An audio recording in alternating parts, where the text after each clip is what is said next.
فكلا أخذنا بذنبه فمنهم من أرسلنا عليه حاصبا ومنهم من أخذته الصيحة ومنهم من خسفنا به الأرض ومنهم من أغرقنا وما كان الله ليظلمهم ولكن كانوا أنفسهم يظلمون مثل الذين اتخذوا من دون الله أولياء كمثل العنكبوت اتخذت بيتا وإن أوهن البيوت لبيت العنكبوت لو كانوا يعلمون إن الله يعلم ما يدعون من دونه من شيء وهو العزيز الحكيم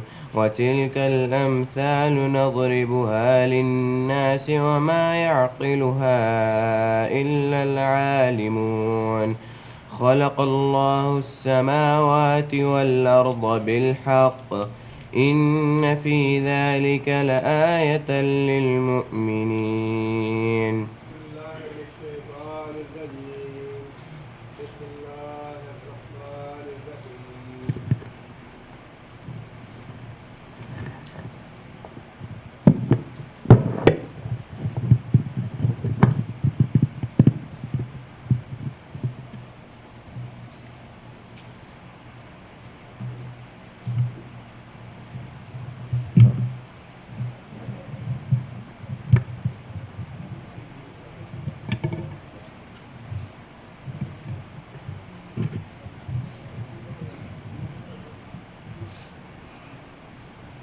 یہ سورہ العنکبوت ہے. جیسے میں نے گزارش کی کہ الحمدللہ سورہ یونس سے ہم نے شروع کیا تھا باقاعدہ ریکارڈنگ کرنی، اور اللہ کے فضل و کرم سے سورہ الرحمن تک ریکارڈنگ مکمل ہوئی ہے. ان میں سے بعض صورتوں کی بعض حصوں کی ریکارڈنگ یا تو اچھی طرح ہو نہیں سکی یا ریکارڈنگ ہونے سے کسی وجہ سے رہ گئی ہے. تو انشاءاللہ میں کوشش کروں گا کہ وہ چند ایک صورتیں ہیں انہیں مکمل کر لیا جائے تاکہ اس کے بعد جو لوگ سی ڈی سے یا کیسٹوں سے استفادہ کرنا چاہیں وہ حاصل کر سکیں. سورہ عنکبوت کے دو حصے ہیں. پہلا حصہ یہ ہے، اس کے بعد انشاءاللہ دوسرا حصہ مکمل کریں گے. یہ جو آیت پڑھی گئی ہے، اس آیت سے پہلے کا مضمون یہ ہے کہ اللہ تعالیٰ نے مختلف قوموں کے واقعات بیان فرمائے ہیں، جس میں حضرت نوح علیہ السلام کی قوم، حضرت ابراہیم علیہ السلام کی قوم کا ذکر ہے، لوط علیہ السلام کی قوم کا ذکر ہے، شعیب علیہ السلام کی قوم کا ذکر ہے، اور پھر موسیٰ علیہ السلام کی قوم کا ذکر ہے. اور بتایا یہ گیا ہے کہ ان کے پیغمبر آئے ان کے پاس، اور انہوں نے پیغمبر کی تکذیب کی اور تکفیر کی، اور اس تکفیر اور تکذیب کے بدلے میں اللہ تعالیٰ نے ان کو ہلاک اور برباد کر دیا. ان کو ان کے گناہوں کی پاداش میں اللہ تعالیٰ نے سزا دی. یہ جو اللہ تعالیٰ کا قانون ہے، شروع سے چلا آ رہا ہے، وہ قانون اللہ تعالیٰ نے پہلے مختلف قوموں کے واقعات سے بتایا ہمیں. اس کے بعد اللہ تعالیٰ یہ بات ارشاد فرما رہے ہیں، فَكُلًّا أَخَذْنَا بِذَنبِهِ فَكُلًّا، پس ہر ایک کو اخذنا، کون سا فعل ہے اخذنا؟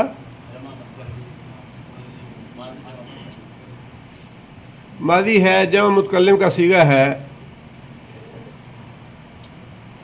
آج کل اب الحمدللہ چھٹیاں شروع ہو گئی ہیں، خاص طور پہ جو طلباء ہیں وہ ان دنوں کو ضائع نہ کریں، بلکہ کوشش کریں کہ گرامر کے جو اصول اور قواعد وغیرہ ہیں بنیادی وہ سیکھ سکیں تاکہ آسانی سے قرآن مجید کو فالو کر سکیں اور اس کا ترجمہ اچھی طرح سمجھ سکیں. اخذنا، ہم نے پکڑا، بذنبہ، اس کے گناہ کی وجہ سے. آنے والے ساتھیوں کو بتا دیں کہاں سے ہم پڑھ رہے ہیں.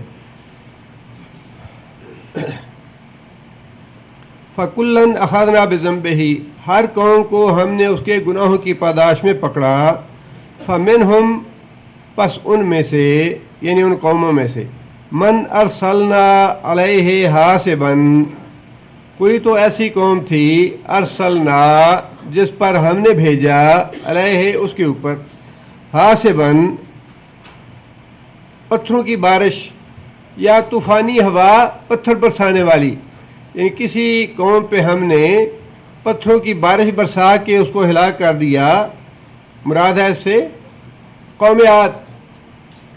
اور فرمایا ومنہم اور ان میں سے من اخذتہ الصیحۃ جس کو زبردست دھماکے نے آ لیا یا زبردست چیخ نے ہلاک کر دیا۔ ومنہم من خسفنا بہ الارض اور ان میں سے من خسفنا جس کو ہم نے دسا دیا بہ الارض زمین میں، مراد ہے اس سے قارون۔ نبی صلی اللہ علیہ وسلم نے فرمایا کہ بنی اسرائیل کا ایک آدمی تھا، حدیث میں بھی یہ واقعہ ہے اور قرآن مجید نے خود بھی اس کی وضاحت فرمائی ہے۔ قرآن مجید میں اللہ فرماتے ہیں کہ قارون کو ہم نے اتنے خزانے دیے تھے کہ ایک قوی جماعت اس کے خزانوں کی کنجیاں اٹھاتی تھی، بہت امیر آدمی تھا، لیکن اس نے اپنی عمارت اور اپنے دولت کے خزانوں پہ تکبر کیا اور یہ بات کہی انما اوتیتہ علی علم عندی، یہ جو خزانے ہیں، جو دولت ہے، یہ میں نے اپنے علم سے کمائی ہے، اپنی صلاحیتوں سے کمائی ہے یا اپنی طاقت سے کمائی ہے۔ اللہ فرماتے ہیں کہ ہم نے اس کو اس کے خزانوں سمیت زمین میں دسا دیا۔ حدیث شریف میں یہ الفاظ ہیں کہ ایک آدمی تھا بنی اسرائیل کا اور اس نے اپنے کپڑوں کی خوبصورتی پہ تکبر کیا اور فخر کیا کہ کتنے اچھے کپڑے پہنے ہوئے ہیں میں نے۔ اس کے اس تکبر کو اور فخر کو اللہ تعالیٰ نے ناپسند فرمایا اور اس کو اس کے کپڑوں سمیت زمین میں دسا دیا اور قیامت تک وہ زمین میں دستا چلا جائے گا۔ یہ دونوں واقعات مفسرین نے ایک ہی آدمی کے بارے میں لکھے ہیں، قارون تھا وہ، اور ممکن ہے دو الگ الگ آدمی بھی ہوں، واللہ عالم۔ لیکن اللہ فرماتے ہیں کہ ان میں سے بعض ایسے تھے جن کو ہم نے اس کے گناہ کی وجہ سے زمین میں دسا دیا۔ وَمِنْهُمْ مَنْ أَغْرَقْنَا ان میں سے کوئی ایسا تھا جس کو ہم نے غرق کر دیا، مراد ہے سے فرعون اور حامان اور اس کے ساتھی، ان کو اللہ تعالیٰ نے غرق کر دیا۔ اللہ فرماتے ہیں کہ انہوں نے ہماری نافرمانی کی، رسولوں کی نافرمانی کی اور اس کی پاداش میں ہم نے انہیں سزا دی۔ اس سے ایک بات تو یہ معلوم ہوتی ہے کہ انسان پہ جو بھی ابتلا آتی ہے، جو بھی اللہ کی طرف سے پکڑ آتی ہے، جو بھی انسان کو سزا ملتی ہے، وہ انسان کے گناہوں کی سزا ہے۔ خاص طور پہ قوموں کے معاملے میں اور افراد کے بارے میں بھی یہی معاملہ ہے۔ بعض اوقات اللہ تعالیٰ آزمائش کے لیے بھی کوئی ابتلا یا مصیبت یا تکلیف بھیجتے ہیں، لیکن وہ ابتلا اور آزمائش والی جو تکلیف ہے وہ ہے ان لوگوں کے لیے جو اللہ کے بڑے ہی مقرب لوگ ہوتے ہیں، اللہ کے بڑے نیک لوگ ہوتے ہیں، اور پھر وہ اس مصیبت اور ابتلا پہ صبر کرتے ہیں، اللہ تعالیٰ ان کے درجات بلند کرتے ہیں۔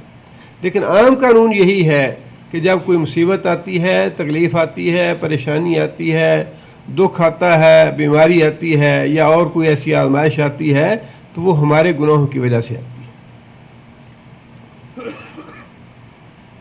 آگے اللہ فرماتے ہیں وَمَا كَانَ اللَّهُ لِيَظْلِمَهُمْ وَلَكِنْ كَانُوا أَنفُسَهُمْ يَظْلِمُونَ۔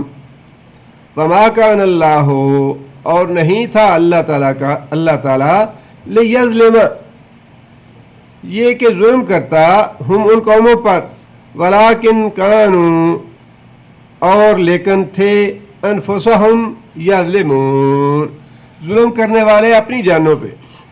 مطلب یہ ہے کہ اللہ تعالیٰ نے جتنی قوموں کو سزا دی، جتنی قوموں کو ہلاک کیا، اللہ نے کسی پہ ظلم نہیں کیا، بلکہ یہ ظلم خود اپنے آپ پہ انہوں نے کیا، اس لیے کہ اللہ تعالیٰ نے تو سیدھا راستہ بتا دیا۔ اللہ تعالیٰ ہادی ہیں، اللہ ظالم نہیں ہے، اللہ تعالیٰ مقسط ہیں، اللہ ظالم نہیں ہے، اللہ تعالیٰ غفور ہیں، اللہ ظالم نہیں ہے، اللہ رحمان اور رحیم ہے، اللہ ظالم نہیں ہے، اللہ ظلم کسی پہ نہیں کرتا۔ جب بھی انسان پہ تکلیف اور مصیبت آتی ہے وہ اس کے اپنے ظلم کی وجہ سے اور اپنے گناہوں کی وجہ سے آتی ہے۔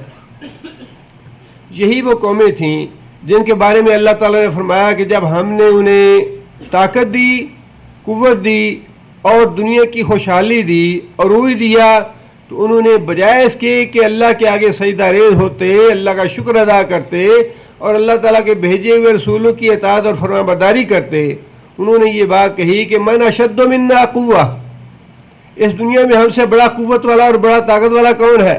باغی ہو گئے، سرکش ہو گئے، اللہ کے نافرمان ہو گئے اور اپنے آپ پہ ظلم کیا اور اس کا نتیجہ دیکھ لیا۔ اسی طرح اللہ فرماتے ہیں ان میں سے بعض قومیں ایسی تھیں جنہیں اپنی طاقت پہ اور اپنی قوت پہ اور اپنے آپ پہ اتنا غرور تھا کہ انہوں نے کہا وما یہلکنا الا الدہر، زمانے کی گردش کے علاوہ ہمیں کوئی چیز ہلاک نہیں کر سکتی۔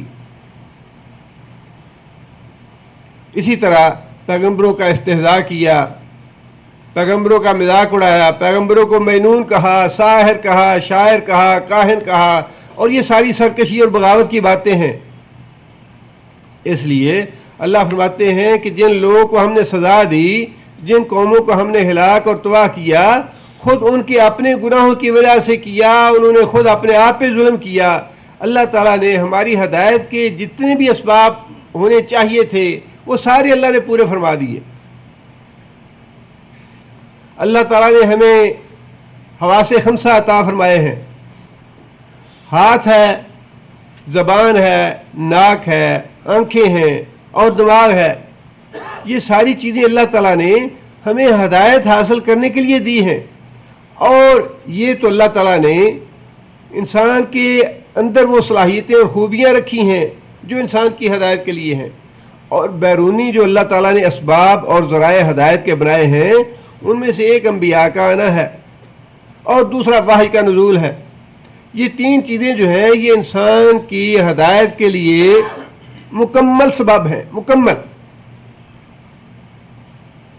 جو چیز انسان اپنی عقل سے نہیں سوچ سکتا، جس چیز کی طرف انسان کی عقل رہنمائی نہیں کر سکتی، اس چیز کی طرف پیغمبر اور اللہ تعالیٰ کی طرف سے نازل کردہ وحی جو ہے وہ رہنمائی کرتی ہے۔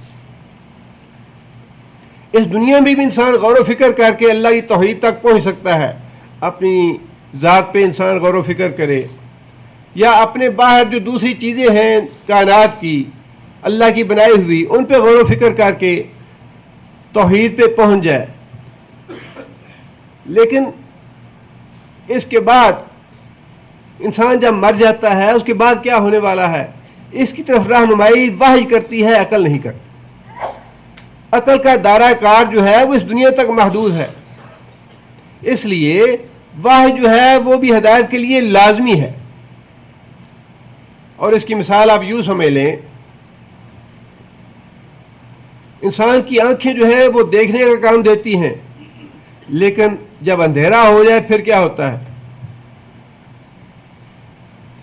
انسان کی خواہ کتنی ہی بینائی اچھی کیوں نہ ہو، انسان کی نظر کتنی ہی تیز کیوں نہ ہو، جب اندھیرا ہو جائے انسان کچھ نہیں دیکھ سکتا۔ وحی جو ہے اس کا معاملہ نور اور روشنی کا سا ہے۔ عقل جو ہے یہ بینائی ہے، عقل جب روشنی ہوگی تب تو سوچے گی، جب روشنی نہیں ہوگی، وحی نہیں ہوگی، تو عقل بھٹک جائے گی۔ عقل سیدھی تبھی رہ سکتی ہے جب اس کو وحی کی رہنمائی ملے۔ جس طرح آنکھوں کو جب تک بیرونی روشنی نہیں ملتی سورج کی، یا کوئی لائٹ اس کی معاون نہیں ہوتی، اس وقت تک یہ بینائی بھی بیکار ہے۔ بالکل اسی طرح یہ عقل اس وقت تک بیکار ہے جب تک اس عقل کو وحی کی رہنمائی نہیں ملتی۔ لہذا وحی اور عقل یہ اللہ تعالیٰ نے دونوں اسباب دے دیے انسان کو، پیغمبروں کے ذریعے اللہ تعالیٰ نے وحی پہنچا دی، اور خود ہر انسان کو اللہ تعالیٰ نے عقل دے دی، اور انسان کی ہدایت کے جتنے بھی اسباب اور ذرائع ہونے چاہیے تھے وہ مکمل فرما دیے۔ اب یہ اسباب ہوتے ہوئے جو آدمی گمراہ ہوتا ہے وہ اپنے آپ پہ خود ظلم کرتا ہے۔ اللہ تو ہادی ہے، اللہ غفور رحمان اور رحیم ہے۔ اللہ چاہتے ہیں کہ انسان جہنم سے بچے، جنت کے راستے پہ چلے، ہدایت کی طرف آئے، لیکن گمراہی کی طرف وہی جاتا ہے جو انسان خود اپنے لیے گمراہی کا راستہ منتخب کرتا ہے۔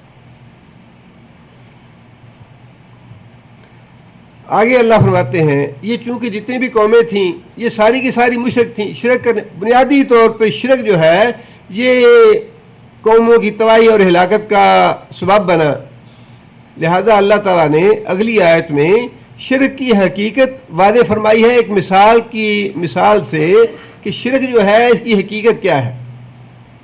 اللہ فرماتے ہیں مثل الذین اتخذوا من دون اللہ، مثل الذین مثال ان لوگوں کی اتخذوا جنہوں نے پکڑا، جنہوں نے بنایا، من دون اللہ اللہ کے علاوہ، اولیاء اپنے ولی اور سرپرست، اللہ کو چھوڑ کے جن لوگوں نے دوسروں کو اپنا مشکل کشا بنا لیا، حاجت روا بنا لیا، اپنا سرپرست بنا لیا، ان کی مثال کیسی ہے؟ کمثل العنکبوت، ان کی مثال عنکبوت جیسی ہے۔ عنکبوت کہتے ہیں مکڑی کو، ان کی مثال مکڑی جیسی ہے، یعنی مشرکوں کی۔ اتخذت بیتن، وہ مکڑی اتخذت کون سا فعل ہے؟ ماضی ہے، بعد مؤنث غائب کا صیغہ ہے۔ اس نے بنایا بیتن ایک گھر، یعنی مشرک جو ہے وہ جو کچھ بھی کرتا ہے اس نے اپنے ذہن میں جو کچھ بھی امیدیں وابستہ کر لیں اپنے حضرت صاحب سے، اپنے پیر صاحب سے، یا اپنے دیوی سے یا دیوتا سے، یا جس کو بھی وہ اللہ کا شریک سمجھتا ہے، اس نے جو توقعات وابستہ کر لیں، جو امیدیں لگا لیں اس سے کہ یہ ہمیں اللہ کی پکڑ سے بچا لیں گے، ہمیں جنت میں لے جائیں گے، اللہ کے حضور ہماری سفارش کریں گے، اللہ فرماتے ہیں کہ ان کی حیثیت جو ہے وہ مکڑی کے گھر جیسی ہے، جیسا کہ مکڑی نے ایک گھر بنایا۔ آگے اللہ فرماتے ہیں وَإِنَّ أَوْهَنَ الْبُيُوتِ لَبَيْتُ الْعَنْكَبُوتِ، وَإِنَّ اور بے شک، أَوْهَنَ الْبُيُوتِ، اوہن اس کا مادہ کیا ہے؟ واو ہانون، وہن کا معنی کمزوری۔ توہین کا لفظ اردو میں استعمال ہوتا ہے، توہین کا معنی کیا ہے؟ کسی آدمی کی بے عزتی کرنا، کسی آدمی کو ذلیل کرنا، کسی آدمی کو نیچا دکھانا، اپنے آپ سے کمزور اور حقیر بنانا کسی کو، یہ وہی لفظ ہے، مادہ وہی ہے، توہین کا مادہ بھی وہی ہے، اوہن کا مادہ بھی وہی ہے۔ اور وہ مشہور حدیث بھی آپ نے سنی ہوگی جس میں نبی صلی اللہ علیہ وسلم نے فرمایا کہ ایک وقت آئے گا کہ میری امت پر لوگ اس طرح کافر لوگ جھپٹ پڑیں گے جس طرح دسترخوان پہ بھوکے لوگ جھپٹ پڑتے ہیں، حالانکہ اس وقت ان کی تعداد سمندر کی جھاگ کے برابر ہوگی۔ صحابہ نے پوچھا یا رسول اللہ اس کی کیا وجہ ہوگی؟ نبی صلی اللہ علیہ وسلم نے فرمایا کہ ان کو وہن کی بیماری لگ جائے گی، وہن کی بیماری لگ جائے گی۔ صحابہ نے عرض کیا یا رسول اللہ یہ وہن کیا ہے؟ تو نبی صلی اللہ علیہ وسلم نے فرمایا کہ زندگی سے پیار اور موت سے نفرت۔ وہ لوگ زندگی سے پیار کرنے لگیں گے اور موت سے نفرت کرنے لگیں گے، اور یہ پیار اور محبت ان میں کمزوری پیدا کر دے گا کافروں کے مقابلے میں، اس لیے کہ یہ تو کافر کی علامت ہے، وہ زندگی سے پیار کرتا ہے، موت سے نفرت کرتا ہے، اور یہی کمزوری مسلمانوں میں آ جائے گی۔ معنی ہے اس کا کمزوری۔ اللہ فرماتے ہیں ان اوہن البیوت، سارے گھر جتنے بھی اس دنیا میں بنائے جاتے ہیں یا جس نے بھی کوئی گھر بنایا ان سب میں سے کمزور ترین گھر جو ہے لبیت العنکبوت، وہ مکڑی کا گھر ہے۔ اب آپ اندازہ لگائیے مکڑی جالا بناتی ہے، اس جالے کو مٹانے کے لیے یا ختم کرنے کے لیے ایک چھوٹے سے بچے کی انگلی کی معمولی سی ٹھوکر جو ہے وہ اس کو ختم کر دیتی ہے۔ کوئی ہے حیثیت اس کی؟ اللہ فرماتے ہیں جتنے بھی مشرک اپنے ذہنوں میں توقعات لیے بیٹھے ہیں، امیدیں وابستہ کرتے ہیں اپنے بزرگوں سے، اپنے پیروں سے یا اپنے بنائے ہوئے معبودوں سے جنہیں وہ اللہ کا شریک سمجھتے ہیں، ان توقعات کی حیثیت جو ہے وہ ایسے ہے کہ وہ ساری قیامت کے دن ہوا میں اڑ جائیں گی، کچھ بھی باقی نہیں رہے گا۔ جب وہ اپنی آنکھوں سے دیکھیں گے سارا کچھ قیامت کے دن تو خود شرک سے انکار کر دیں گے، یا اللہ ہم تو شرک نہیں کرتے تھے، یا اللہ ہم سے غلطی ہو گئی، ایک دفعہ دنیا میں بھیج دے ہم شرک نہیں کریں گے۔ اس لیے اللہ نے فرمایا کہ گھروں میں سے سب سے کمزور ترین گھر جو ہے وہ عنکبوت کا ہے، مکڑی کا ہے، اور یہ شرک کی حیثیت ہے کہ جو آدمی شرک کرتا ہے، حالانکہ انسان ظاہر ہے یہ حماقت ہے اور بہت بڑی گمراہی ہے کہ جو آدمی شرک میں مبتلا ہوتا ہے وہ سمجھتا ہے کہ جو کچھ مجھے حاصل ہو رہا ہے وہ حضرت صاحب کی برکت سے حاصل ہو رہا ہے، حضرت صاحب مجھے دیتے ہیں، حالانکہ اللہ فرماتے ہیں کہ اس کی حیثیت مکڑی کے جالے جیسی ہے، اس لیے کہ اللہ کو تو پتا ہے کہ میں نے کیا دیا ہے، کتنے اختیار دیے ہیں لوگوں کو، یا کسی کے پاس کیا ہے، کچھ بھی نہیں ہے کسی کے پاس۔ اس لیے اللہ فرماتے ہیں کہ شرک کی جو مثال ہے یا حقیقت ہے وہ مکڑی کے گھر جیسی ہے۔ آگے اللہ فرماتے ہیں لو کانوا یعلمون، لو کانوا یعلمون، کاش لوگ اس حقیقت کو جان لیں۔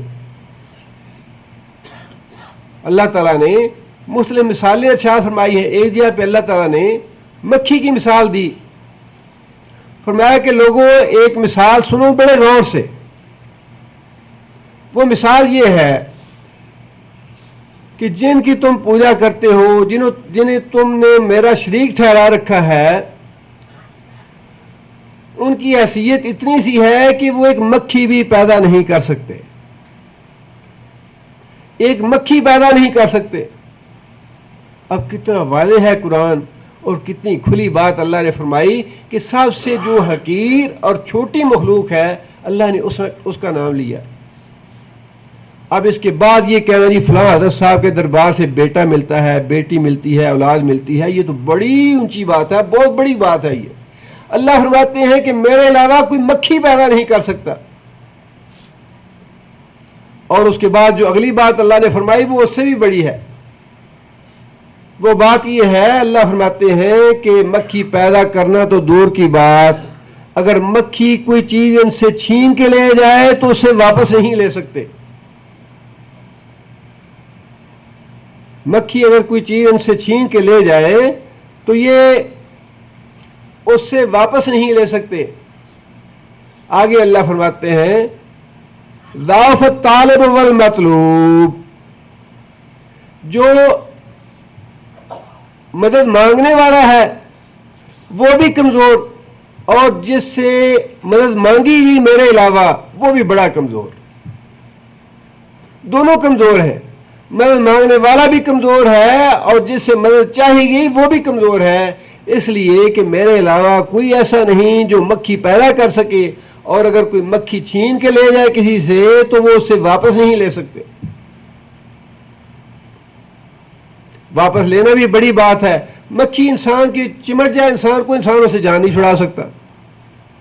بار بار مکھی بیٹھتی ہے، انسان اس کو ہٹاتا رہتا ہے، مکھی پیچھا نہیں چھوڑتی۔ انسان کی حیثیت تو کچھ بھی نہیں ہے۔ یہ غلط فہمی شیطان نے یہ ڈال رکھی ہے، نہیں جی ہم تو اور طرح کے انسان ہیں، جو حضرت صاحب ہوتے ہیں یا پیر صاحب ہوتے ہیں وہ اور طرح کے ہوتے ہیں، یہی غلط فہمی ہے۔ اللہ نے تو یہ بار بار جو غلط فہمی دور فرمائی نبی صلی اللہ علیہ وسلم کے بارے میں، عبدہ و رسولہ، اشہد ان لا الہ الا اللہ و اشہد ان محمدا عبدہ و رسولہ، پہلے تو یہ اقرار کرو، اس بات کا اعتراف کرو کہ وہ بندہ ہے. اور ویسے ہے فی الواقع جب کبھی غور کرے نا تو یہ پھر جو ہے یہ اللہ ہی ہدایت دینے والا ہے، پھر لگتا ضرور ہے یہ. اب ایک طرف دیکھیں نا آپ، بڑی سیدھی سی بات ہے، محمد صلی اللہ علیہ وسلم ہے، گدھے پہ سواری کرتے ہیں، فاقہ آتا ہے، گھر میں کھانے کو کچھ نہیں ہے، زخم پہنچتا ہے، رنج پہنچتا ہے، بے بسی کا اظہار ہوتا ہے، جو کچھ عام انسان کے ساتھ معاملات ہوتے ہیں وہ سارے کے سارے معاملات، بچہ فوت ہو جاتا ہے، آنسو نکلتے ہیں. اور دوسری طرف محمد صلی اللہ علیہ وسلم یہ دعویٰ کرتے ہیں کہ میں تو آسمانوں پہ جاتا ہوں، میں آسمانوں پہ گیا، اللہ سے گفتگو کی، اللہ نے میری طرف واحد کی، آسمانوں سے فرشتہ میرے پاس آتا ہے. اب یہ پھر والی بات تو ہے نا، یا وہ بات غلط ہے یا وہ بات غلط ہے، اللہ تعالیٰ معاف کرے. اسی وجہ سے صحابہ کرام جب کبھی کوئی تابعین میں سے یہ کہتا تھا نا کہ کاش ہمیں نبی صلی اللہ علیہ وسلم کا زمانہ مل جاتا، وہ بڑا برا مانتے تھے، اس لیے کہ نبی صلی اللہ علیہ وسلم کا زمانہ مل جاتا تو یہ پتہ نہیں تھا کہ تم کس کیمپ میں ہوتے، نبی صلی اللہ علیہ وسلم کے دشمنوں میں ہوتے یا نبی صلی اللہ علیہ وسلم کے حامیوں میں ہوتے. یہ بڑا ہی نصیب والی بات تھی رسول اللہ صلی اللہ علیہ وسلم کے زمانے میں جن لوگوں نے نبی صلی اللہ علیہ وسلم کا کلمہ پڑھ لیا، بڑی نصیب کی بات تھی. ورنہ عقل تو یہی کہتی ہے کہ جو آدمی تمہاری طرح کھاتا پیتا ہے، اور یہی اعتراض تھا انہیں، تمہاری طرح چلتا پھرتا ہے، کھاتا پیتا ہے، اٹھتا بیٹھتا سوتا جاگتا ہے، روتا ہے، ہنستا ہے، اولاد ہے، بیوی بچے ہیں، ماں باپ ہے، سارے معاملے تمہارے جیسے ہیں. پھر اس کے بعد کہتا ہے میں آسمانوں پہ گیا، پھر اس کے بعد کہتا ہے فرشتہ میرے پاس آتا ہے آسمانوں سے واحد لے کے آتا ہے.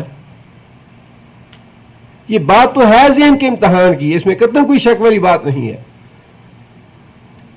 لیکن جب ایک دفعہ بات تو وہی ہے کہ امتحان ہے انسان کی عقل کا، کہ جب تم ایک آدمی کو 40 سال سے دیکھ رہے ہو کہ وہ جھوٹ نہیں بولتا، امانت میں خیانت نہیں کرتا، تو 40 سال کے بعد اگر وہ یہ کہتا ہے کہ میرے پاس آسمانوں سے فرشتہ آیا ہے، تو پھر اس وقت بھی تمہیں اسے صادق کہنا چاہیے، اس وقت بھی تمہیں اس کی سچائی پہ ایمان لانا چاہیے کہ یہ آدمی جھوٹ نہیں بولے گا. اس لیے ہے یہ بڑا امتحان. اسی لیے اللہ تعالیٰ نے فرمایا کہ لو کانوا یعلمون، کاش لوگ اس حقیقت کو جان لیں کہ جن کو ہم نے اللہ کا شریک ٹھہرایا وہ ہیں بندے ہی. محمد صلی اللہ علیہ وسلم بھی اللہ کے بندے ہیں، بشری تقاضے موجود ہیں، لیکن جب معاملہ آ جاتا ہے ایمان کا اور تقوی کا پھر فرق ہے. جب معاملہ ایمان کا اور تقوی کا آتا ہے پھر فرق ہے لوگوں میں.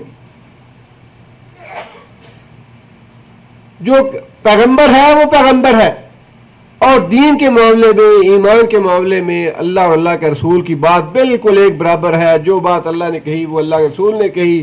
جس بات سے اللہ کا رسول خوش ہوتا ہے اس سے اللہ خوش ہوتا ہے، جس بات سے رسول ناراض ہوتا ہے اس بات سے اللہ ناراض ہوتا ہے. جب دین کا معاملہ آئے گا، ایمان کا معاملہ آئے گا، تو پھر اللہ کے رسول جو ہے ان کا مقام ایک جیسا ہے. اور پھر اس نبی صلی اللہ علیہ وسلم کے بعد صحابہ کرام ہیں، اور صحابہ کرام میں بھی درجات ہیں. اصحاب بدر ہیں، اصحاب شجر ہیں، اور ترتیب وار درجات ہیں. اسی طرح تابعین میں، تبع تابعین میں، اور ہر زمانے میں ایمان اور تقوی کے اعتبار سے فرق ہے انسانوں میں، اور اس کا فرق ذہنوں میں رہنا چاہیے، اس کا احترام رہنا چاہیے. لیکن اس کے مقابلے میں جہاں تک بشر ہونے کا معاملہ ہے، حضرت صاحب کے بھی 2 ہاتھ ہیں، ہمارے بھی 2 ہاتھ ہیں. ان کی عقل بھی اتنا ہی کام کرتی ہے جتنا کام ہماری عقل کرتی ہے. ان کے بھی 2 پاؤں ہیں، ہمارے بھی 2 پاؤں ہیں. 2 ہی قانون کے ہیں، 2 ہی جتنے وہ مجبور ہیں ہم مجبور ہیں، اتنے ہی وہ بھی مجبور ہیں. وہ بھی بھوکے نہیں رہ سکتے، ہم بھی بھوکے نہیں رہ سکتے. وہ بھی پیاسے نہیں رہ سکتے، ہم بھی پیاسے نہیں رہ سکتے. کچھ بھی فرق نہیں ہے، بس یہ بشر ہونے کے. اور یہی وہ بات ہے جو اللہ تعالیٰ ہمیں سمجھانا چاہتے ہیں کہ جس طرح ایک عام آدمی مکھی پیدا نہیں کر سکتا، اسی طرح حضرت صاحب بھی مکھی پیدا نہیں کر سکتے. جس طرح ایک عام آدمی مکھی سے کوئی چیز چھڑا نہیں سکتا، بالکل اسی طرح حضرت صاحب بھی مکھی سے کوئی چیز نہیں چھڑا سکتے اگر وہ لے جائے ان سے. اس لیے جن کو تم میرا شریک ٹھہراتے ہو اور جو شرک تم کرتے ہو، جو توقعات اور امیدیں تم ان سے وابستہ کر لیتے ہو، ان کی حیثیت تو اتنی ہی ہے جتنی حیثیت مکڑی کے جالے کی ہے. ایک ہوا کا تیز جھونکا آ جائے تو مکڑی کا جالا ختم ہو جاتا ہے. اللہ ایک جھٹکا دیتے ہیں انسان کو، بڑے لوگوں کو سمجھ آ جاتی ہے کہ حضرت صاحب کے پاس کچھ نہیں ہے. لیکن اللہ تعالیٰ نے عقل کا امتحان بھی لینا ہوتا ہے، اس لیے ضروری نہیں ہے. ویسے یہ جھٹکے بھی آتے ہیں اسی وجہ سے ہیں کہ ہمیں ہدایت نصیب ہو جائے. وَلَنُذِيقَنَّهُم مِّنَ الْعَذَابِ الْأَدْنَىٰ دُونَ الْعَذَابِ الْأَكْبَرِ لَعَلَّهُمْ يَرْجِعُونَ. یہ چھوٹی چھوٹی تکلیفیں اور مصیبتیں ہم اس لیے تم پہ بھیجتے ہیں تاکہ تم اللہ کی طرف رجوع کرو. آگے پھر اللہ تعالیٰ نے وہی بات ارشاد فرمائی، ان اللہ یعلم، بے شک اللہ تعالیٰ خوب جانتا ہے، ما یدعون من دونہ، جنہیں لوگ اللہ کو چھوڑ کے پکارتے ہیں اللہ ان سے خوب واقف ہے. اللہ خوب واقف ہے علی حجویری کے ہاتھ میں کیا ہے، اللہ خوب واقف ہے عبد القادر جیلانی کے ہاتھ میں کیا ہے، اللہ خوب واقف ہے معین الدین چشتی کے ہاتھ میں کیا ہے، اللہ خوب واقف ہے خواجہ غریب نواب کے ہاتھ میں کیا ہے.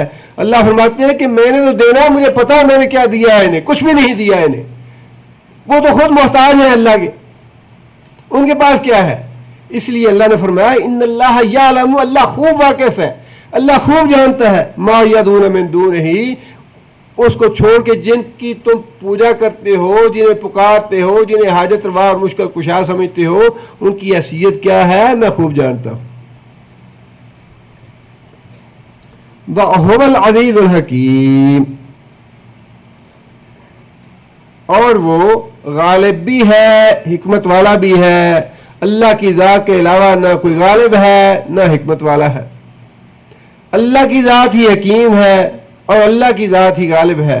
وہ ہر ایک پہ غالب ہے، اس کے علاوہ سارے مغلوب ہیں.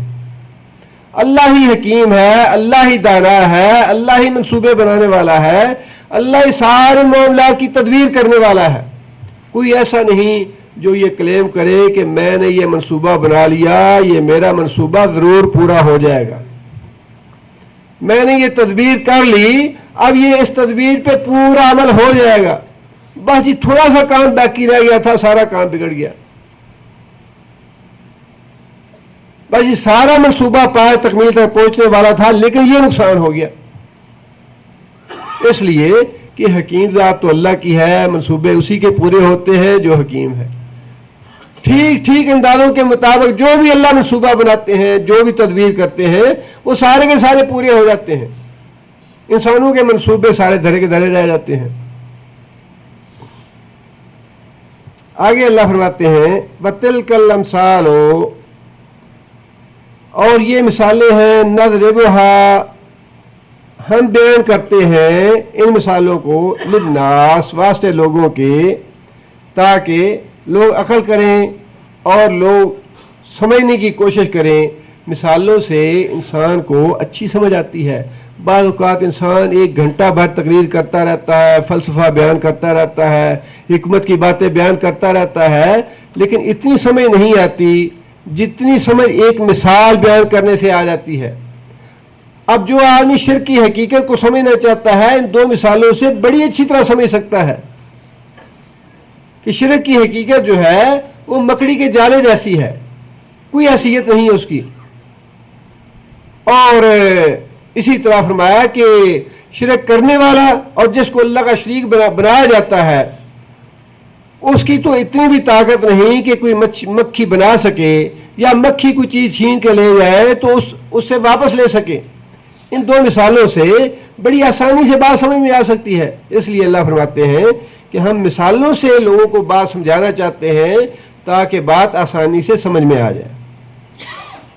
آگے اللہ فرماتے ہیں وَمَا يَعْقِلُهَا إِلَّا الْعَالِمُونَ، وَمَا يَعْقِلُهَا، اور نہیں سمجھتے ان مثالوں کو الا مگر عالمون، عالم لوگ، علم رکھنے والے. ان مثالوں سے پہلی بات تو وہی ہے کہ جو قرآن پڑھے گا وہ ان مثالوں سے فائدہ اٹھائے گا. جس نے کبھی قرآن کو ہاتھ نہیں لگایا وہ کیسے فائدہ اٹھائے گا. اور دوسری بات بڑی سیدھی سی ہے، انسان کا عمل جو ہے وہ علم کا محتاج ہے. عمل جو ہے وہ علم کا محتاج ہے. جتنا ایک آدمی عالم زیادہ ہوگا اتنا ہی اس کو عمل میں اچھا ہونا چاہیے. اور قیامت کے دن اللہ تعالیٰ کا جو حساب کتاب کا معاملہ ہوگا وہ بھی اسی بنیاد سے ہوگا.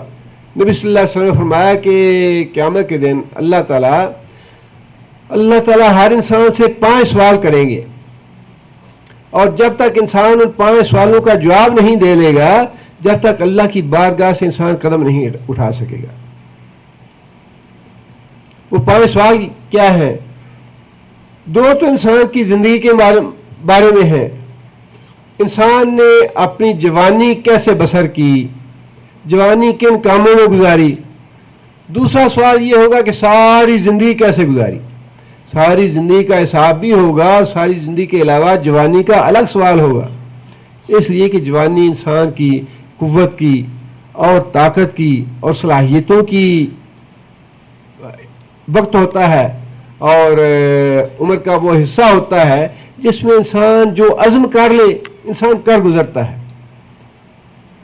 اس لیے فرمایا کہ انسان کی ساری عمر کا حساب بھی ہوگا، جوانی کا حساب بھی ہوگا. تیسرا سوال یہ ہوگا کہ پیسہ تم نے کیسے کمایا تھا. اس لیے کہ اللہ تعالیٰ نے حدود و قیود لگائی ہے مسلمان پہ کہ تم صرف پیسہ اس طریقے سے کما سکتے ہو، اس طرح نہیں کماؤ گے. یہ جائز ہے، یہ ناجائز ہے، یہ حلال ہے، یہ حرام ہے. یہ سوال ہوگا. اور پھر چوتھا سوال یہ ہوگا کہ جو پیسہ تم نے کمایا تھا وہ پیسہ خرچ کیسے کیا. خرچ کرنے پہ بھی پابندی ہے. مسلمان ہے نا. دنیا سین المومن، دنیا جو ہے یہ قید خانہ ہے. یہ بھی نہیں کرنا، یہ بھی نہیں کرنا، ہاں یہ کر سکتے ہو، یہ نہیں کرنا، یہ نہیں کرنا، یہ کر سکتے ہو. جائز اور ناجائز، حلال اور حرام، ساری چیزیں اللہ نے بتائی ہیں. قدم قدم پہ اللہ نے پابندیاں لگا دی. اور 5واں سوال یہ ہوگا کہ جتنا کچھ علم تم نے حاصل کیا اس کے مطابق عمل کتنا کیا. اس لیے کہ ہر انسان کا علم جو ہے وہ الگ درجے کا ہے، کسی کا زیادہ ہے، کسی کا کم ہے. اس لیے یہ خاص اللہ کا فضل اور اللہ کی رحمت ہوگی کہ اللہ تعالیٰ ہر انسان کا حساب اس کے علم کے مطابق لیں گے. جتنا علم زیادہ ہوگا اس پہ اتنی پابندیاں زیادہ ہوں گی، اس سے اتنی زیادہ توقع رکھنی چاہیے کہ اس کا حساب کتاب اچھا ہوگا. اور یہی بات اللہ تعالیٰ نے یہاں فرمائی کہ ان مثالوں سے سبق اور رہنمائی وہ لیتے ہیں جو علم والے ہیں. اب جس آدمی کو اس بات کا علم ہے کہ نماز کا ترک کرنا جو ہے وہ دائرہ اسلام سے خارج کر دیتا ہے، وہ تو کبھی نماز نہیں چھوڑے گا. جس آدمی کو یہ پتا ہے کہ جو آدمی سود کھانے والا ہے قیامت کے دن اس کا سر کچلا جائے گا اور خون کے دریا میں فرشتہ کھڑا ہو کے اس کے سر کے اوپر پتھر مارے گا اور مسلسل یہ سزا دی جاتی رہے گی. یا دوسری حدیث پہ یہ بھی فرمایا کہ میں نے بڑے بڑے پیٹ والے لوگ دیکھے قیامت کے دن جہنم میں. میں نے پوچھا یہ کون لوگ ہیں؟ تو جبرائیل نے بتایا کہ یہ وہ لوگ ہیں جو دنیا میں سود کھاتے تھے، ان کے پیٹوں میں سانپ ہوں گے. اب جس آدمی کو یہ پتا ہے انسان دنیا میں ایک سانپ کا معمولی سا کاٹنا جو ہے وہ برداشت نہیں کر سکتا، اور پیٹ بھرا ہوا سانپوں سے کون برداشت کرے گا؟ جس کو یہ علم ہے وہ کبھی نہیں کھائے گا. اور فرمایا کہ سود کا جو کمتر درجہ ہے وہ ایسا ہے جیسے اپنی ماں سے زنا کرنا ہے. اب جس آدمی کو یہ پتا ہے کہ یہ ماں سے زنا کرنے کا برابر ہے، چھوٹے سے چھوٹا درجہ، وہ سود کھائے گا. اس لیے انسان کا عمل جو ہے وہ علم کا محتاج ہے. اور یہاں میں پچھلے ایک درس میں ہمارے ایک بھائی نے سوال کیا تھا اور اس کا جواب اس وقت میں نے نہیں دیا تھا. اس کا جواب بھی اسی آیت میں آ جاتا ہے. انہوں نے یہ لکھا تھا کہ ہمارے ہاں بعض تنظیمیں یا جماعتیں ہیں جو اسلام کے لیے کام کر رہی ہیں اور ان میں مختلف عقائد کے لوگ ہوتے ہیں، بریلوی ہیں، دیوبندی ہیں، شیعہ ہیں، اہل حدیث ہیں، اور وہ مل جل کے سارے کام کرتے ہیں. تو ایسی جماعتوں سے کام کرنا کیسا ہے؟ بنیادی طور پہ بات جو ہے وہ یہ ہے کہ انسان کو دین کا علم حاصل ہونا چاہیے. دین کا علم حاصل نہیں ہوگا تو انسان گمراہی کے راستے پہ چلا جائے گا، غلط راستے پہ چلا جائے گا. اور دین کا علم جو ہے وہ قرآن ہے. دین کا علم قرآن ہے. سب سے بڑی اسلام کی خدمت کہہ لیجئے، اپنی خدمت کہہ لیجئے، اپنے گھر کی، اپنی اولاد کی، اپنے قوم کی، اپنی ملک کی سب سے بڑی خدمت یہ ہے کہ قرآن مجید کی تعلیم کو عام کرے۔ جو آدمی یہ چاہتا ہے کہ میں اسلام کی کوئی خدمت کروں، اسلامی نظام ہے، نافذ ہونا چاہیے، لا بننے چاہیے، قوانین بننے چاہیے، یہ ضرورت ہے، اس کا انکار نہیں ہے، لیکن جتنی جہالت ہے اتنے ہی زیادہ بگاڑ اور فتنے ہیں، اور اس جہالت کو دور کرنے کا ایک ہی راستہ ہے۔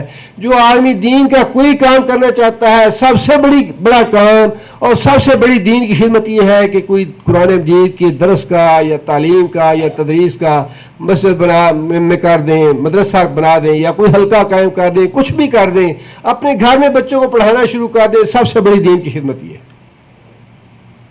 اور خود اللہ کے رسول نے یہ بات کیوں ارشاد فرمائی، خیرکم من تعلم القرآن وعلمہ، اور وہ جو اسلامی نظام کے نفاذ کا ہے نا معاملہ، اس کا بھی اسلام نے کہیں بھی ہماری رہنمائی سے ہمیں ادھورا نہیں چھوڑا، ہر معاملے میں رہنمائی دی ہے۔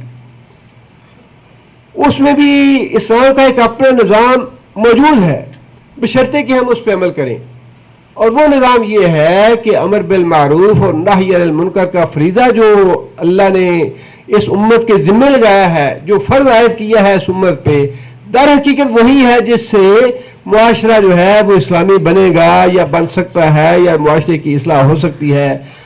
اپنے گھر میں امر بالمعروف اور نہی عن المنکر کریں، سب سے بڑا مشکل کام، سب سے مشکل کام۔ اپنی بیوی کو سیدھے راستے پہ لانا، کتاب و سنت کے راستے پہ لانا، اپنے بچوں کو کتاب و سنت کے راستے پہ لانا، یہ ہر انسان پہ واجب ہے اور سب سے مشکل کام۔ اگر کوئی یہ سمجھتا ہے کہ میں گھر سے باہر تو دوسروں کو دعوت دیتا رہے انسان، اور دوسروں کو تبلیغ کرتا رہے، دوسروں کو کتاب و سنت کے درس دیتا رہے، اور اپنے گھر کا معاملہ خالی ہو، کچھ فائدہ نہیں ہے اس کا۔ فائدہ تو اس اعتبار سے ہو سکتا ہے کہ ممکن ہے اللہ تعالیٰ اس خدمت کو قبول کر کے اصلاح کر دیں، لیکن جو ترتیب ہے وہ یہ ہے کہ اس کی ابتدا اپنے گھر سے ہونی چاہیے۔ اصلاح کا عمل جو ہے وہ اپنے گھر سے شروع ہونا چاہیے، اور اگر ہر آدمی امر بالمعروف اور نہی عن المنکر کا یہ فریضہ ادا کرنا شروع کر دے تو پورے کا معاشرہ جو ہے، پورے کا پورا معاشرہ جو ہے وہ اسلامی بن جائے گا۔ ہر آدمی یہ کوشش کرے کہ میں اپنے گھر کا ماحول کتاب و سنت کا ماحول بناؤں، اور یہ اگر کتاب و سنت کا ماحول بنانے کے لیے امر بالمعروف اور نہی عن المنکر کا فریضہ ادا کیا جائے، اور اس کے ساتھ ساتھ قرآن مجید کی تعلیم کو عام کیا جائے، بڑی خدمت ہے دین کی۔ انسان وہ بوجھ کیوں اٹھائے، یا وہ پلاننگ کیوں کرے، وہ منصوبے کیوں بنائے جو انسان اٹھا نہیں سکتا۔ میں یہ بات اسی کہتا ہوں کہ میں تو بھائی ایک کمزور آدمی ہوں، اور بہت ہی ضعیف جسمانی اعتبار سے بھی، ایمان کے اعتبار سے بھی۔ اس لیے جتنا کچھ ہو سکتا ہے اور جتنی کچھ سمجھ میں آتی ہے وہ یہ ہے کہ اگر ایک آدمی کو بھی، اللہ کے رسول نے خود فرمایا کہ ایک آدمی کو ایک آیت تم نے سکھا دی تو ایک اونٹنی سے، سرخ اونٹنی سے بہتر ہے، دو آدمیوں کو سکھا دی، دو اونٹنیوں سے بہتر ہے، تین آیتیں سکھا دی، تین آدمیوں سے بہتر ہے، اور اس میں کوئی خرچ نہیں آتا، کوئی قوت صرف نہیں ہوتی، کوئی طاقت نہیں آتی۔ آپ یہاں بھی بیٹھ کے اپنے ملک میں اس بات کا اہتمام کر سکتے ہیں کہ بھئی میں تمہیں سپورٹ کرتا ہوں، وہاں قرآن کی تعلیم کا سلسلہ شروع کرو، وہاں جا کے آپ شروع کر سکتے ہیں۔ یہاں رہتے ہوئے کسی بھائی کو قرآن کی آیت بتا سکتے ہیں، کسی کو تجوید پڑھا سکتے ہیں، کسی کا اندازہ قرآن صحیح کر سکتے ہیں، کسی کو تفسیر اور ترجمہ بتا سکتے ہیں۔ یہ بہت بڑی خدمت ہے دین کی، اللہ قبول کر لے تو اسی سے پھر انسان آگے بہت سے راستے کھل جاتے ہیں۔ اس لیے اللہ تعالیٰ نے خاص طور پہ یہ بات ارشاد فرمائی کہ میری ان باتوں سے اثر وہی لوگ لیتے ہیں جو علم والے ہیں، میری ان مثالوں کو سمجھتے وہی ہیں جو علم والے ہیں، اور علم جو ہے وہ قرآن مجید کو عام کرنے کی کوشش کریں، خود بھی پڑھیں اور اپنے بچوں کو بھی پڑھائیں، اپنے گھر میں اس کی تعلیم کا اہتمام کریں، اور اپنے گرد و پیش میں، ہمسائے میں کوشش کریں قرآن مجید کی تعلیم عام ہو جائے۔ انشاءاللہ یہ ہماری نجات کے لیے بھی کافی ہے، اور جتنا اللہ تعالیٰ نے مکلف بنایا کسی انسان کو، انشاءاللہ اللہ کے ہاں بری ذمہ ہو جائے گا اس۔ آگے اللہ فرماتے ہیں خلق السماوات والارض، پیدا کیا اللہ نے آسمانوں کو، والارض اور زمین کو، بالحق، حق کے ساتھ۔ کیا مطلب ہے اس کا؟ کہ اللہ نے زمین اور آسمان کو حق کے ساتھ پیدا کیا ہے۔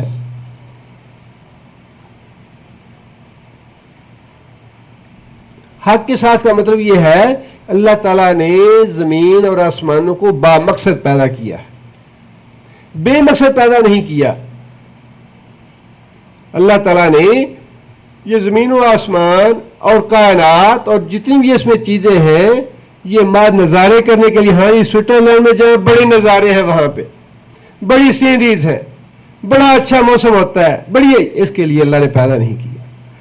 انسان کو ایسا شیطان نے بھٹکا رکھا ہے کہ دنیا کے نظارے دیکھتا ہے اور اشش کر اٹھتا ہے, لیکن کبھی دماغ اس طرف گیا نہیں کہ یہ نظارے بنائے کس نے, یہ نعمتیں کس نے پیدا کی ہیں, یہ نعمتیں دی کس نے ہیں ہمیں, اور جس سے دی ہیں اس کا کوئی حق بھی بنتا ہے ہم پہ یا نہیں, یا یہ پیدا کیوں, یہ اتنی چیزیں اللہ نے پیدا کر دی ہیں, زمین بھی ہے آسمان بھی ہے, زمین و آسمان کے درمیان بے شمار چیزیں ہیں, یہ اللہ نے کیوں پیدا کی ہیں؟ قرآن مجید ہمیں یہی بتاتا ہے کہ یہ ساری کائنات اللہ تعالیٰ نے انسان کی خدمت کے لیے بنائی. آسمان کے اوپر سورج ہے, چاند ہے, ستارے ہیں, اور جو کچھ بھی ہے جس کا ہمیں علم نہیں ہے, کیا وہ سارے کے سارے انسان کی خدمت میں نہیں لگے ہوئے؟ کیا یہ زمین اور زمین کے اوپر جتنی بھی نعمتیں ہیں یہ ساری کی ساری انسان کے لیے نہیں ہے؟ کیا انسان ان سے فائدہ نہیں اٹھا رہا؟ اگر انسان ان سے فائدہ اٹھا رہا ہے زمین کی چیزوں سے, آسمان کی چیزوں سے, تو اس کا مطلب یہ ہے کہ اللہ نے یہ ساری چیزیں بامقصد بنائی ہے. جس آدمی کو تھوڑا سا بھی احساس ہے وقت کا کہ وقت بڑی قیمتی چیز ہے, وہ کبھی بھی ایسا نہیں کرے گا یہ 1 گھنٹہ ہے, اچھا 1 گھنٹے میں بیٹھ کے فلاں ایسے فضول کا وقت گزار لوں, یا تاش کھیل لوں جا کے, یا بیٹھ کے گانے سن لوں, یا بیٹھ کے فلم دیکھ لوں. وہ تو یہ کہے گا کہ یہ بڑا قیمتی وقت ہے, کوئی بڑا اچھا اور مثبت کام مجھے کرنا چاہیے, اس وقت سے مجھے فائدہ اٹھانا چاہیے, کوئی تعمیری کام کرنا چاہیے اس وقت میں. بے مقصد انسان وقت ضائع نہیں کرتا. اور اللہ تعالیٰ کی ذات تو حکیم ہے, علیم ہے, مدبر ہے. اللہ تعالیٰ تو اس بات, اللہ تعالیٰ کی ذات سبحان ہے, اللہ کی ذات پاک ہے اس بات سے کہ اللہ تعالیٰ کوئی عبث کام کرے, کوئی فضول کام کرے, کوئی بے مقصد چیز پیدا کرے. ربنا ما خلقت هذا باطلا سبحانك فقنا عذاب النار. ربنا ما خلقت هذا باطلا, اے ہمارے رب تو نے یہ ساری کائنات بے مقصد اور باطل پیدا نہیں کی, ہر چیز کا مقصد ہے. سبحانک, یا اللہ تیری ذات اس بات سے پاک ہے کہ تو کوئی چیز بے فائدہ پیدا کرے, ہر چیز میں کوئی نہ کوئی فائدہ ہے. سبحانک, یا اللہ تو پاک ہے اس بات سے کہ کوئی عبث چیز یا فضول چیز پیدا کرے. فقنا عذاب النار. اور پھر آخری بات یہی ہے کہ یا اللہ ہمیں تو نے اپنے لیے پیدا کیا اور ہم تیرے پاس جائیں گے, حساب کتاب تو لے گا, یا اللہ ہمیں آگ کے عذاب سے بچا لینا.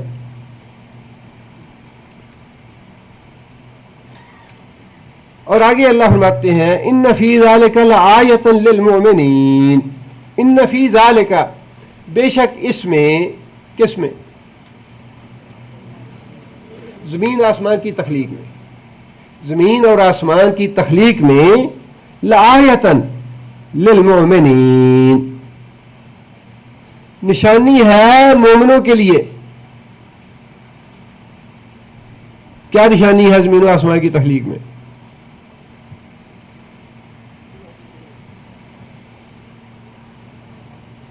جی پیدا تو اللہ نے فرما دیا نا کہ میں نے پیدا کیا ہے. اس میں سبق کیا ہے؟ نشانی کا مطلب ہے کہ اس میں سبق ہے تمہارے لیے. جی